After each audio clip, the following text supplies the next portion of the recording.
Hello y'all, welcome to Miss Mother Trucker.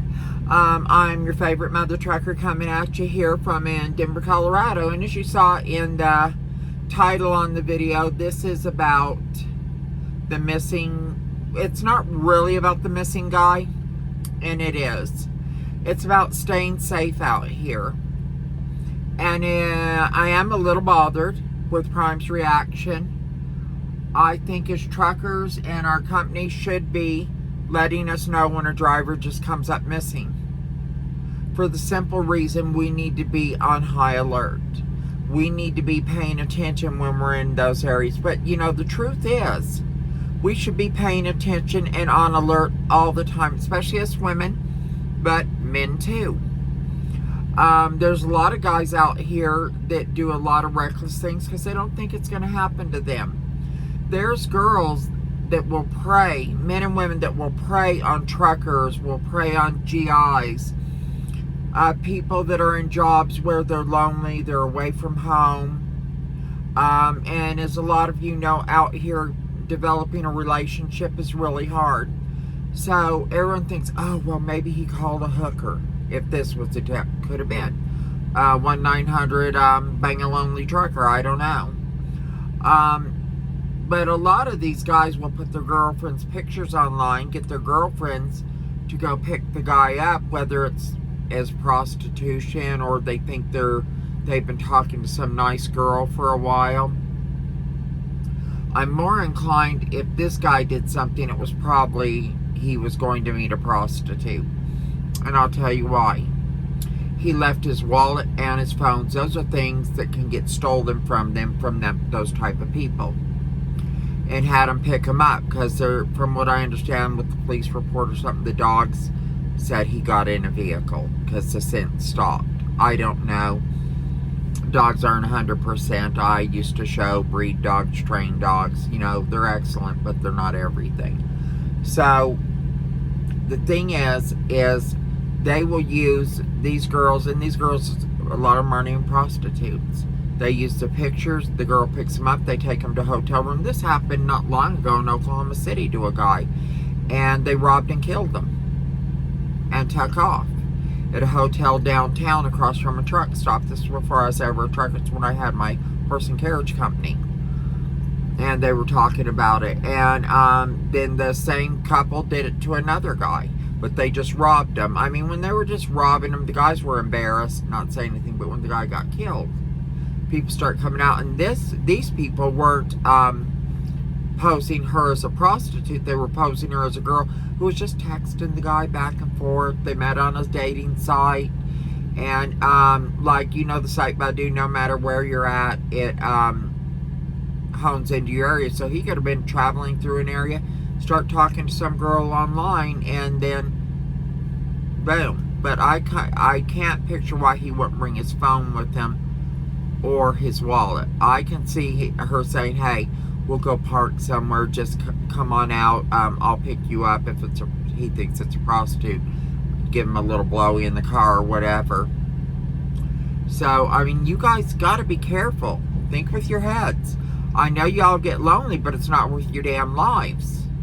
You know, hey, a bottle of a damn lotion and a good grip and you're in business. You know, I mean, save it for when you get home. And if you're talking to some girl online and trying to get to know her, I mean, be video chatting, meet her somewhere a few times, and don't have her pick you up. Meet at a restaurant, meet in public. Just because you're a man doesn't mean you're not vulnerable and she doesn't have a bigger, tougher guy waiting for you or with a gun. Now, as far as you ladies, you know, at truck stops, 90s, wherever, I will never get out of my truck at night at a truck stop, ever. I have a bucket, I will use that damn bucket. I am not risking my life. Here, when you're in a truck stop, even in the daytime, you get out of your truck, you park your truck, you're going in to take a shower, you walk into the middle of the aisle between the trucks. Don't come, you know, lengthwise between the trucks, but I mean the noses of the trucks are all lined up. you go in the road. A truck comes pulling up, you kind of step to the side a little, let the truck by, but be watching all these gaps on these trucks, because these guys, these predators, they know what the hell they're doing. And a friend of mine in Oklahoma back in the, oh God, it was in the 90s, she got snatched by a truck driver who had raped and killed her and tied her up underneath his truck, and they found it when he went through a way station. And her little baby was left at home. You know, she wasn't a prostitute, she's just a girl who met a guy. And, or I don't know if she met him or what. She just went out that day with her girlfriends, and she never came home. So there are serial killers that this type of job is awesome for them, because they can travel from place to place snatching people. So you've really got to be on alert, because they also know what they're looking for. They see some woman walking by and she's in the middle of the aisle. They can't just snatch her between a truck, and I mean, they know how to shut you up real quick. You know, they catch you off guard and you just freeze, and they know that. So you need to keep your head on swivel. You need to be walking in the middle. You need to be looking back and forth. And if you hear some guy coming up behind you, you know, or hear something or sense something, don't be afraid to look back. And if they're closing in on you, you run for that store. Don't worry, oh God, I'm gonna make this guy feel so bad. Or if he's like, hey, you don't know him, say, hey, I don't know you, stand the fuck back. Don't be fucking polite. Because being polite is what they depend on, and that's what gets you killed, gets you snatched. There's a woman not long ago, she called the police about a toddler on the highway, and she got snatched, and she did get away, or they let her go, I'm not sure, and it could end up it's just a hoax. But things like that really do happen. So all I'm saying is you've got to practice safety. I will get out in a fuel aisle at night, no problem. It's all lit up. And I'm still careful, though. I don't want the guy in the truck beside me grabbing me. I keep my head on swivel. When I get out, and if I have to park my truck and walk inside for a reason when I'm at a truck stop, I carry my knife. And I don't carry it in the sheath. You know, I have it like this. And if something happens, it's right there, it's hidden, and when you get into the store, you just fold it, you put it in your pocket, your bra, whatever, you walk in. I also turn my phone on, like if I'm recording something, and I use it to look behind me. I just pull it up every once in a while, like if you're taking a selfie and you're walking along, if you hear something, you can look behind you every once in a while. If someone's closing in, you take off. Don't worry about hurting their feelings. Someone you see lunge at you from in between these trucks, you run. The whole thing is you have a little more reaction time if you're walking right in the middle of the little aisleway there, the roadway there. And they're looking for someone who's not paying attention, they're texting their friends, whatever, looking down, and you're walking close to the front of the trucks. Then when someone snatches you, you don't have time to scream. You don't have time to do anything. They've subdued you. They've quieted you. And if he does grab you, you scream, fight, bite, kick every truck by you. You do whatever you have to. And if you're smart and you listen, you have a knife with you, you have bear spray with you, whatever, you use it. Those little hand tasers, when a guy's adrenaline's going and they're grabbing you, it's not going to faze him. You start stabbing his ass, that's going to faze him. And don't think, oh, if I do it, he's going to hurt me worse. Girl, he's planning to kill you. He's planning to rape you and kill you. If you don't have that, bring your hammer with you into the store. And you start hitting cars. You do whatever the hell you have to do. Because it's your life. I mean, I keep stuff stashed even around my truck. And when I go to bed, when I'm solo especially, I'll take one of them, little ratchet straps. They're nylon, and you weave them through and you kind of crank them. And you can put them right between your door handles on either side. And you crank it shut. That way, if someone reaches in and pops your lock, they still can't open your door. They have to break your window. By the time they break your window, you hear it starting to break. You just start hitting your horn, you start stabbing them, with whatever you have, your hammer, beating them. They ain't coming in your damn truck. And if you are dog people, don't carry a Chihuahua. Get yourself a American Bully. I like short-haired dogs, but of course y'all know I have a Malinois. So I can shave my Malinois, but a big dog like that is going to help, and they're definitely a deterrent. A little dog could at least warn you, but some little dogs, any little noise out there, whip, whip, whip, whip, whip, whip, and you get desensitized to it. Sorry, I have chapped lips. So anyway, guys, my thing is stay safe. Gentlemen, a bottle of Vaseline will save your life. Make sure you meet these girls. You meet them in public places. You meet them several times. I know you want to get right to that hotel and get to business. I understand. And you think you can take care of yourself. A couple guys and a gun, you don't have a chance. Y'all need to take precautions. And I was watching Richie Rich's video, and I found it very informative, and it made a lot of sense.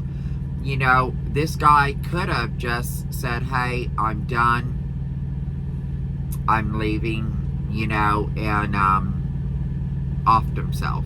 I don't think so, though. No, he didn't text anyone. He didn't want let anyone know. Usually people that do this want to make sure that their family finds them.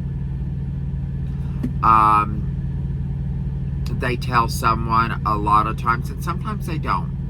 I've had several friends commit suicide. Elisa, she hung herself in her closet while she was hosting a pool party. My friend Rebecca Hightower, she jumped off the stadium there in Oklahoma when it was being built, the Bricktown Ballpark. And the year before, her twin brother had jumped off of the parking garage that they'd already built. So the thing is Rebecca told everyone at work. I was not there. I didn't work with her anymore, so I was really pissed. She even told the cab driver, and he watched her jump to her death. And then he called her parents that she had asked him to. So Elisa didn't tell anyone, but she knew that someone would do something. They were there. I just think it's such a shame and such a selfish thing to do, to take your own life and leave your family picking up the pieces. The thing is, they're going to be hurt for a minute, and then everyone goes on. You'll be forgotten soon. I mean, people go, oh yeah, that was a shame, but they have their own wives, husbands, kids. They're going to still enjoy life. They're going to still do anything. They're going to be sad that you're not there, and every once in a while they're going to think of you fondly, or think of you like how tragic that they did that. You're not going to get out of it what you thought you were, where everyone's just going to be devastated and mourn you forever. Yeah, people are going to be hurt. So there's help out there. The problems you're having today will not follow you forever.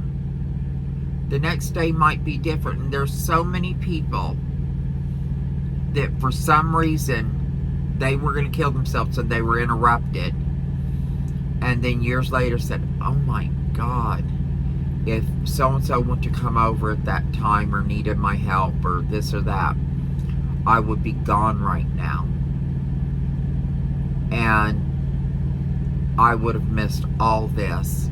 So trust, I know things can be hard at times, but nothing lasts forever. But that goes for good and bad. You know, some marriages don't last forever. Some jobs don't last forever. You don't live in the same home forever. Life is evolving and changing. You know, so no, we are going to have hard times. We're going to have trials during our lives. We're going to lose people. You know, things happen. But understand, let's say you're like, you know, my life's worth nothing, blah, blah, blah, blah, blah. Okay, well, don't take your life. Devote your life to helping others. You know, because your life you were about to kill yourself. So your life meant nothing. So say, okay, instead of doing this and this, I'm going to work and donate all my money to cancer research or to a battered women's shelter or whatever. Then eventually you're going to go, okay, I've done all this and now I'm ready to start living for myself again. I mean, there's so many ways to do it, and you really got to think.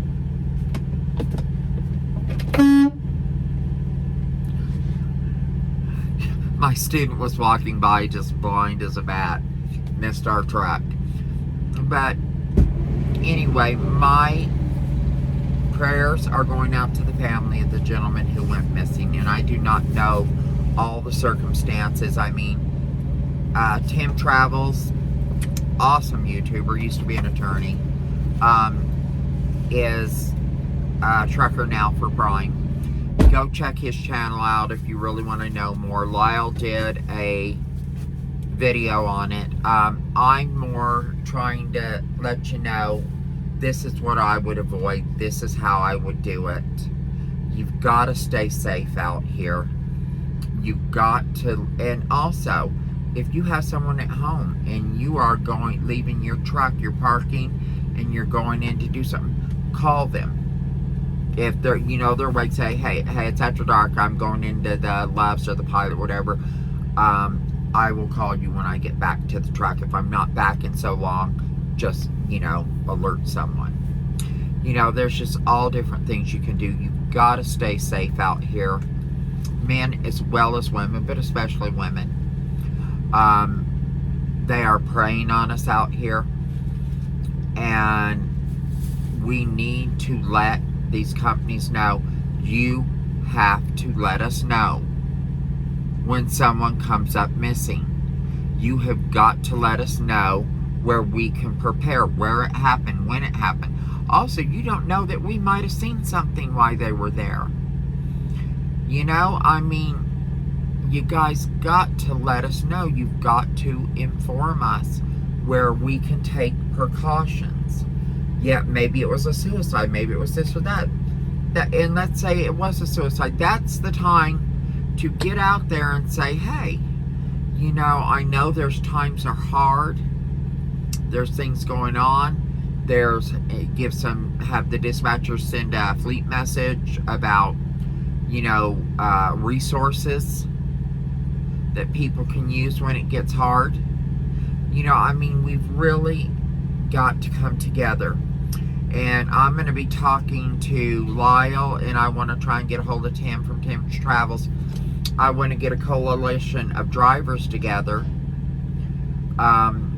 almost like Masons are together and stuff like that. I want something where we're there for each other. We pay a fee, but it covers attorneys.